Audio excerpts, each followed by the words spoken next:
Hello everyone, and welcome to the Dice Commando YouTube channel. I'm Andrew, with you here as always. This is the Commando Chat, a no-holds-barred, anything-goes videocast about everything and anything gaming related. This video and others like this one are possible thanks to viewers like you. Please show your support with a like and subscribe, and be sure to hit the bell notification icon so you don't miss any new videos. If you want to get involved with the channel, consider becoming a channel member. There are many benefits to channel membership, including access to our Discord, exclusive deck tech and strategy videos, and the opportunity to help create channel content. I want to sincerely thank all our channel members, as I truly couldn't do this without your support. You guys rock. Go Commando. You ready, buddy? Yep. Been a while. You remember how to do this? Click. Click.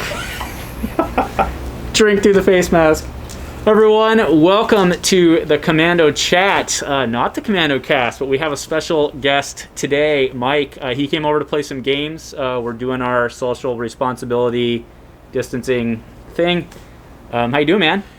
I am doing good. It feels good to be over. Thanks for having me. Yeah, playing some games. This is the second time we've been able to get together. We are obviously not in the studio. We're outside. We apologize for what is likely the high gain, low volume situation you're dealing with, but lawnmowers and people talking on the phone in their backyard. That's right. Figured we could get our smiling faces under the masks in. So what we're basically doing today is we're talking about Mike, what he's been up to, how gaming's going, and his just perspective on a lot of different things. So we'll be right back.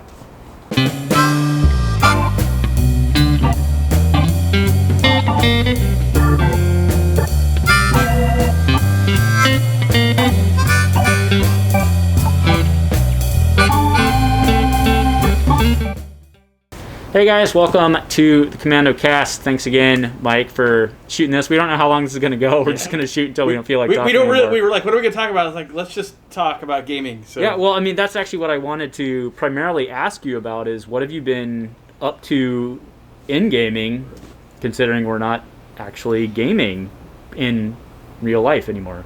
Yeah, so Legends of Runeterra came out at the perfect time for the COVID. It was in closed beta until January. I think late January. I had picked it up a little bit it actually came out, I think, in January, but I had gotten the closed beta in December and played it a little bit. I really enjoyed it. And when everything kind of closed down, we were really busy before the March, right? We went to not nationals.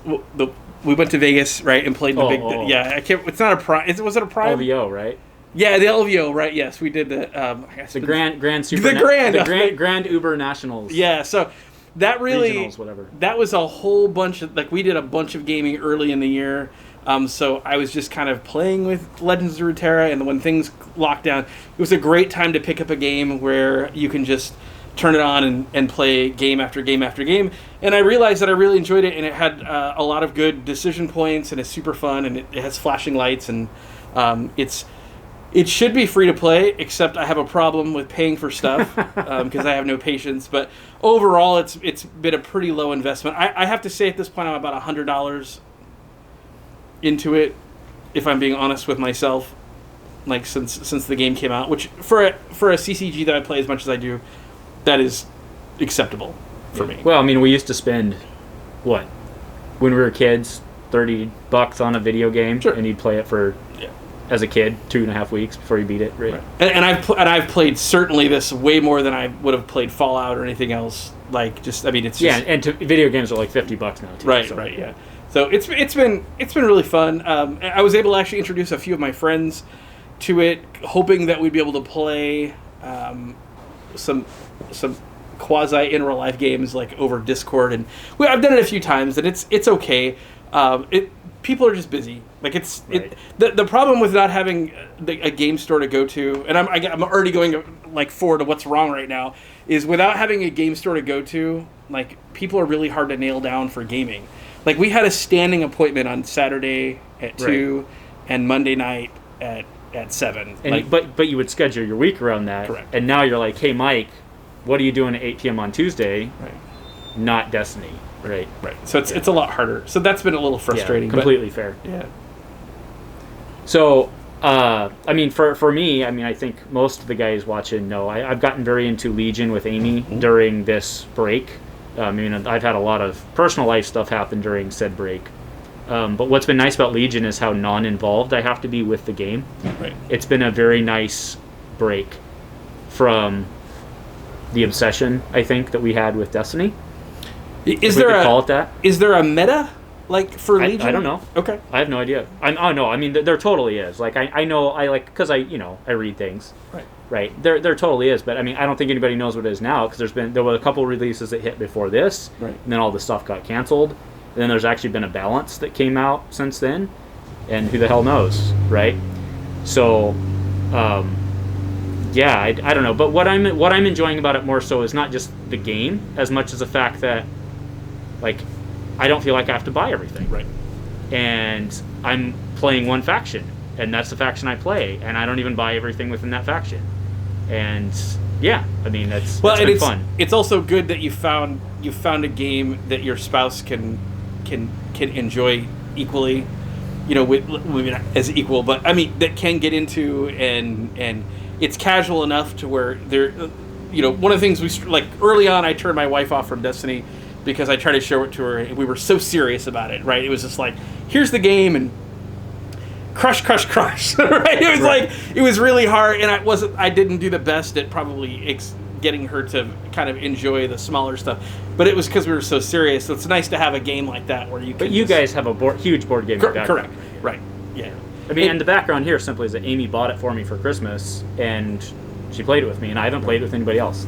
So that's the meta, right? Yeah. I actually saw that you've been painting, which is hilarious, because when I made fun of you for not painting early on, you're like, I'm never painting. Like, that's stupid. And then... Well, I've been painting my terrain. Okay. And then I painted one squad of battle droids, and I have officially decided that I'm done painting. Right? And it's not because I don't like painting. I actually enjoy the painting. But my problem is it's this huge, overwhelming task of looking at all my miniatures that are already put together, which is another problem. Mm. Right? Because, like, trying to paint stuff that's, like, crevices and stuff, sure. like, you should... So, like... And I don't want for the next 10 years of my life every Star Wars Legion thing I buy to feel like it has to be painted before I can use it. Yeah, right? I mean, if you buy a couple figures every 3 months, it shouldn't be a big deal. But like you said, once you commit to it, then it looks weird, right? You have a half painted army, and that feels. And that's why I chose the battle droids, which leads into our next thing. Mm-hmm. That's why I chose the battle droids, because I can actually still get battle droids, right? Which is a huge problem with Legion, and that's what you and I were talking about. It's like, what did you say earlier, right? I said, well, my point was like, what if you show me this game, and I want to get into it, and your answer was, well, I hope you want to play Rebels. Yeah, because that's it, right? That's the product available, right? Do the Rebels just suck in the game, or just people don't want to play with humans? Like, I think it's that nobody wants to paint faces. That's me. That's right. Yeah. Like, all the Rebels have faces, all of them, right? So. No, but I mean, I picked up Jyn Cassian, I picked up Jyn, I picked up Cassian K2. Like, they're cool models, but again, I don't want to paint them. Like, I just want to play them, and I can't even play them with my. But we're gonna do like a hero mode. Like, it doesn't matter. Like, do what you want. Do what makes I was gonna ask, can you mix a little bit? Like, could you? No. It's a strictly faction-based game, but it's a strictly faction-based game that you don't have to buy everything for. Like, you get to choose what you want to buy. It's not like you're opening a booster pack, right? And like, I suddenly have 3 rebels that I can't use, right? Yeah, no, I do enjoy. I like painting. I don't like modeling, which is where you're gluing and putting together. And most of that comes from putting together Games Workshop Warhammer miniatures. I have several pictures of. Did you play Kill Team, or was that? No, I was playing 40K full, like with an orc army, and I actually have pictures of me when I had hair, and my fingers are just covered in bandages from cutting, like because they come in these sprue like punch outs, and it's not like you just punch them out. You have to cut them out, and then when you don't cut them out right, which is invariably what happens, because you snip, then you have to like trim them down, and you just get like you just cut all, because your knives have to be super sharp, sure, like for it to work. So I don't like modeling, but I like painting. So I don't mind. I like that aspect of it. I actually don't think that the Legion models are very detailed. Like, I've seen some of them. So the older ones are like a softer plastic that they're larger chunks. The newer stuff is way more customizable. They come on sprues now. Okay. So I wonder if that was like the big difference, because Derek had shown me some of his early stuff that he had got, and they were Stormtroopers. Yeah, he picked up. He has a leftover box from the original, the Rebel core set, the Rebel Empire core set, and they were like 4 pieces. And in that case, like, that was the thing, is like I never understood why they were, because they weren't customizable. Right. I never understood why they were. Well, it's cheaper if they make you put them probably together. cheaper. Yeah. Right, just throw them in a baggie. Yeah. But I just thought, like, he primed them, and it took so much of the detail out just in the priming. Like, there was very little. But like you said, I've seen some of the other ones. Like, I saw at their in-flight, I saw like the Maul. Oh, and the Anakin, super good. And I thought there was a lot more detail in those, and I guess that's probably a production thing where they've changed the way they're going to do them. But so I approve of it. I'll probably never play the game unless it's with you and your stuff. But that's Well, and I mean, I don't plan on going balls deep in it, right? But right. Anyway, so enough on Legion, because we're here to talk about Mike. So Mike has been super excited about Fab Flesh and Blood lately. So talk to us about that. Yeah. So Fab. So I feel kind of bad because Andrew, he really was the Fab champion in North America for like the sole Fab champion in North America for several months, and I had a lot of things going on as far as Destiny, and I had just got into Legends of Runeterra, and Argent Saga was really hot, and he found this game, and I just didn't have time to really get into it, and then when I started kind of listening to, I was actually the only thing I was getting about Fab was the videos that he was making, and some of the earlier videos that you had made were talking about how the card model for Fab was very top heavy, like it was designed in a way to make you want to chase these big cards, and I really just didn't have the money like to buy a case. Your video was like, you got to buy a case to even like get up in the morning in Fab. Buy a case, so that I have a bunch of these cards I don't want to play with. So we kicked around on the Dice Commando Discord about some ways we could solve that, and Jay Shot was like, I'm going to buy all of this product because I'm independently wealthy, and we all threw in for characters, and I took the opportunity. I dropped 100 and I took 5 slots, so $125. And I picked a Guardian. I actually wanted to get in on Arcane Rising as well, but I was like, I'm gonna be calm, which is not me. Normally I'm like, all the way. So I was like, I'm gonna pick Guardian, and so for $125, I got all the Guardian cards in that 4 boxes, and it was really good. I got a full play set of the Crippling, right? Yeah, so the one where he's like, like that. I can't. Yeah, whatever that one was. And I basically. It's like your wedding photo. Yeah, right. Basically, the only ones I had to go out of pocket past that is I went and I bought 2 Cradle Crushes and 2 Spinal Crushes. One of them is a super, which I got none of, which were only $5. Right, no big deal. Shout out to Fab Foundry. Yeah, Fab Local Foundry. Boy. Thanks. Yeah, and I talk about getting fast shipping, like when it's coming from like Gresham. Oh yeah, my order was here in like a day and a half. Right. Yeah. So buy from Fab Foundry if you're looking for singles. By the way, if you're in New Zealand, it's not going to come in a day and a half. Right. Sorry. So I bought 2 of the Cradle Crushes for $5 a piece, and then my big expenses, I bought 2 Spinal Crushes. Those were $15. I really enjoy though that, like, if when we do organized play again after the world's done ending, and I get prize packs, I could open a Spinal Crush that was foil.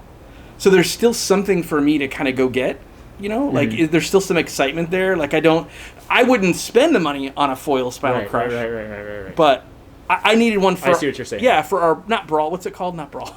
Blitz. Blitz. Sorry, yeah, Blitz game. So I needed 2 of them. I bought 2. So if I get another one, I can play full constructed, set with that. So it was a good way for me to kind of just get involved. And I have to say, the game challenges me. Like this is not like, I've played lots of card games. I've never played a card game that forces you to plan out your resource management. Not only a turn ahead, like I have a plan, I'm going to play these 2 cards, and I'm going to pitch these 2 cards to do it, but then you attack me and just crap all over my plan. Because now I got to decide whether I'm going to take 3 from Dorinthia and have her hit me again, or I got to pitch a card. I got to lose a card. Now all of a sudden my plan is bad. So it does challenge me. I think I like it. I don't know yet. It's a big learning curve. It is a big learning curve. But I can tell you that collecting fab is fun. I can't see your face. Are you being facetious? No. I mean, it is. Like, I mean, to be clear, I'm not buying a ton of product. Like, I'm not, because I'm somehow controlled in this case. Right. But, like, it's really fun, because, like, you could open that pack. And that's what I think Destiny was missing, right? Like, you could open a pack and, like, you could potentially Schrodinger's equation, right? Like, you could open a $350 card. Like, when was the last time you opened a $350 card in Destiny? Yeah, never. Right. Right. Yeah. But it does suck to know that the people that are consistently winning these tournaments have all of that stuff. Right. And I don't, like, I think one of the reasons why I'm okay with that is because I don't care. Like, on the nose. I'm punting my nose right now. Right. Like, I don't care. I mean, I'm not saying that I'll never care, but I don't care right now, and that's kind of cool. Like, I feel like we're kind of, me especially, like, I feel like I'm in that exploratory phase of the game, which is kind of exciting. Like, it reminds me of the little more Team Covenant was talking about that, about how they're playing a lot of sealed with their, like, they'll play sealed on their stream, and it's which like, also helps them sell product. Right, but like, I believe them when they talk about it. They like to figure the game out as they go, and they just kind of play with what they get. And there's this. It makes us feel like we're in 8th grade again. Yep. And they use the example because they're a little bit younger than I am. They're like, it's like when you open that Charizard, you know, like for the pack, and then like you're the only kid in school with a Charizard kind of thing, and because they're not going, hard in. Like, with Destiny, like, a set would come out and you and I would have every card within the first weekend. Because, I mean, ish, right? Yeah, because we did a little trading, sucked in Destiny, but we would quickly have everything, and then the thrill was gone. So when we went to play, once the meta was solved, which would happen, especially when you're in an FFG cycle of forever between sets, the meta would get solved, and we literally would have nothing to do. Like, we would just be playing the same decks. There would be no thrill of collecting. There would be no thrill of, like, how many times did we open packs at a weekly and just, like, not a legendary? Give it to the new guy. Give it to the new guy, right? Or throw it in the trash. Right. Yeah, so that was a big, to your earlier point, that was a massive problem with Destiny. And I'm sure that there's a lot of companies learning from that, and probably Magic going, duh. Right? Like, this is a company that sells $15 and $25 booster packs to people, and they line up and they sell out. Like, yeah, there's product shortage of Double Masters, right? Yeah. Like, is that $15 or $25? I don't know. I know enough to know that I don't need to know what that costs, right? So. It's insane. I know that JumpStart sold out too, which is another good topic, because Keyforge, they're coming for you. Yeah. So tell me a little about Jump, because I was initially, when Derek had shared the little article with us, I remember being kind of excited about it. It reminded me a little bit of Mashup, or Smash Up, which is a card game. And I think it's a fair analogy. Yeah, and then you have been playing it, and I haven't. Like crazy. I mean, well, to be clear, guys, I've been playing it on Arena, because it costs 2,000 coins, which you can earn in about 3 days of grinding. And I don't have any IRL product, but I'm probably going to, once it's available again, because again, distribution problems, blame COVID, whatever. But I'm probably going to buy a box, because so the way it works is you buy 2, and I think they're $5 packs, maybe they're $6, whatever. But you buy 2 packs, you smash them together, and you have a playable JumpStart deck. And I don't know, it's really awesome. And like, each deck has a theme. Like, they're for the most part pre-con decks, for the most part.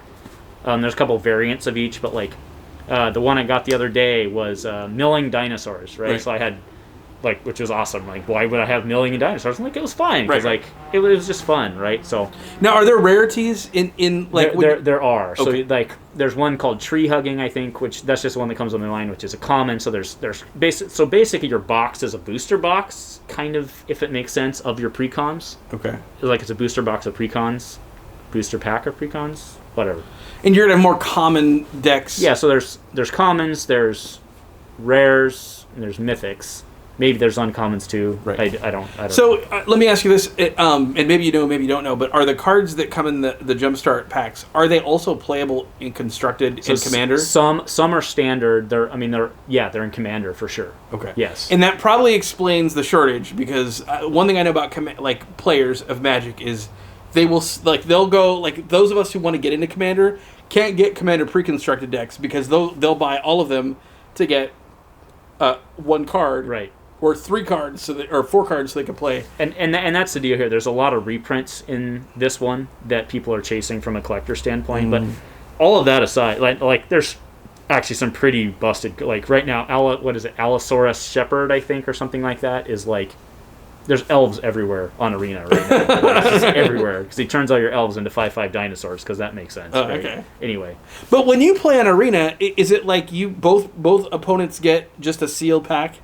And they go, or what's the way they're doing that on Arena is kind of cool. So you pay your entry, and then you choose one. So they give you 3. You pay your entry, you go to phase 1, which is choose which one of these you want of the 3, and then you go to phase 2, which is choose which one of these you want of another 3. Smash those together, and then you keep that deck for as long as you want to keep clicking the play button. Okay. And then you can resign and do it again. Okay. So it has gotten a little toxic on Arena because it's kind of like one of those, like, once I find the super magic combo, you just play all night long. But it's no different than Keyforge, right? Like once I open that $10 super uber chain, whatever, I don't know all the terms, right? But once you say you just there are still Keyforge decks that sell for over $500. Yeah, I mean, I'm not taking anything away from Keyforge, but I think this is a better model than Keyforge because it's Keyforge with rarity. Yeah. No, and chase cards that can make money, right? And I like the idea that Keyforge is good because you never, like, your deck is going to be 100% different every time. But I do like the idea of the JumpStart packs where there's different combinations and you actually can kind of learn the format a little bit, right? Exactly. Like, you can kind of learn the common decks. You know, if you see that he sits down and he plays this card, you're like, okay, I know he has the milling deck or whatever it may be. Right. So I think there's a little bit more strategy in that. But like I said, I think what I want to do is I want to buy, because like there's a lot of people who enjoy playing Magic, but they don't like playing Magic, right? And because Magic's inherently a good game until it becomes Magic, right? So I think what I want to do is, like, I'll just buy a box, I'll just sleeve them all up in different colors, and like if we're playing casual, it won't matter that you have 2 different colors in your deck. It won't matter at all. Right. So I don't know. That's just that would be fun to have, like, almost a cube built from a box. Yeah, and that's just basically I'm just gonna buy it and make a cube. Yeah. Right. And you could even just roll. You can do whatever. You can roll. I mean, it it's off, not a cube because it's not a draft, but like you'll just put 1 through 24, or I know you can have a 24-sided die, but we'll figure it out. Yeah. Right? No, that sounds super fun. Like I think that would be a fun way to. You can't tell me you wouldn't enjoy that on a Friday night. Oh hell no! Yeah. I would totally enjoy that, and that's one thing that I've come to kind of appreciate during this is I have been a gaming snob before, where I was like, I'm not going to play that game because it's, well, let's just say it. I'm not playing that game because it's FFG. I've been a little bit of an FFG opponent the last 6 months, and but you're not spending money on them though. Right? Correct, right? But what I still have, play the game. What I have come to really understand about myself is I really want to just go play with whatever game my friends are playing. Like that's the thing. Like, I bought Champions, like Marvel Champions. Oh, you're talking Marvel Champions. Yeah, well, any game like Fab. Like, I didn't care to spend more money on another collectible card game, but you were passionate about it, and it gave us another time to get together and play a game. So that was really important to me. And like Marvel Champions, like, I don't really love that game. I think it's a good design, by the way. I don't love the game, but when I heard that, Alex and Nathaniel and Derek like it, and actually I thought you bought a starter. I did for my nephews. Right. I thought you bought it for you, so I went and bought a deck just so I could have it to play with you, so you better buy another one for yourself. No, that's not going to happen. All right. So like that was like, I was like, I'm willing to drop $15 on a Doctor Strange deck so that if Alex and Nathaniel and Derek want to play, I can bring my Doctor Strange deck. So when is this going to happen in the great world of after the world's COVID? done ending? Yeah. Or we just play from 6 feet apart from each other. Or you burn them later to make heat for your family. Right. Yeah. Along with other games. That's another thing I've been doing a lot of is playing role playing games. which has been great because we play over Discord. I've never been a big online role player, like tabletop role playing online, but So you like audio or writing? Audio. So we get on camera and then on camera. Okay. Yeah, on camera, and like I have my recording set up, so we get together and it's like we're sitting at the same table. It's kind of like we're sitting at the same table. It's not quite that way, but I get to play with the Dice of Failure guys. Like that's not something I would have got to do had we not decided to do it online. Like I probably would have done that locally, but would you have done that had COVID not hit? Probably not. Yeah. Right. So that's been a really cool thing. Is I've met, I have met other people that they know because of this as well, and become, I think, pretty good friends with them, and enjoyed the people. And it's not a massive. We found a game that doesn't have a massive time commitment. It's not like D&D, where you have to spend 6 or 7 hours preparing for a month worth of stuff. Like the game is very simple. It's fun. Oh, so you're not playing D&D? We're not playing. Oh. So I tell you, I'm a game snob. So I actually don't like. I played D&D for years. Second edition, 3.0, 3.5. I kind of quit when 4th edition came out. They're up to 5th edition now, and I don't like D&D for many reasons. Like there's a lot of reasons why I don't enjoy it. I find other games that take the best stuff of D&D and then do it better. And I have found a lot of what they call OSR games, which is old school Renaissance. So they're games that have they're role-playing games that have, like, they bring all the stuff that was fun back in the old days and then give them newer sensibilities. Like newer mechanics to old sensibilities is probably the right way to put it. So I really enjoy those. I've been preparing for one called Forbidden Lands, which is the dice thing. I've seen that. I've seen that on Miniature Market, I think, pop up in an ad. So Forbidden Lands is like a really hardcore, old school hex crawling game where you just let the game be the game. Like you don't have to build an adventure because the game uses tables. So you let the game decide what's going to happen, and then the adjudicator or the dungeon master or the game master, whatever you want to be, like they just kind of help determine, like they help play the monsters and stuff. And it looks like it's going to be super fun. I haven't got a chance to play it yet, but the one we've been playing is Monster of the Week, which is by Evil Hat Games. And it's like a Buffy the Vampire Slayer, supernatural, which is one of my favorite genres of fiction. So that's been really fun, and that's what we've been playing with Wyatt and Zach. Fascinating. So yeah, cool. So have you been doing any role playing? No, I've never. Role-played. I know you said that. You're like, what? I've never role played game. Yeah, you should role play. No, all right. So, I mean, I don't know how long you've been doing this. Feels like a while. Yeah, but, feels like a while. But we did forget to give a shout out to our buddy Mike's actually got the shirt on. So thank you, Sean, for the home deliveries, keeping us going through this. Yeah, hopefully the home deliveries have kept you in business. I'm gonna need more beer after today because I didn't order enough to do this and for my own supply all week. So maybe I can make an emergency run. You're down to 2 cases. Yeah, down to 2 cases. Right. Fair enough. Yeah.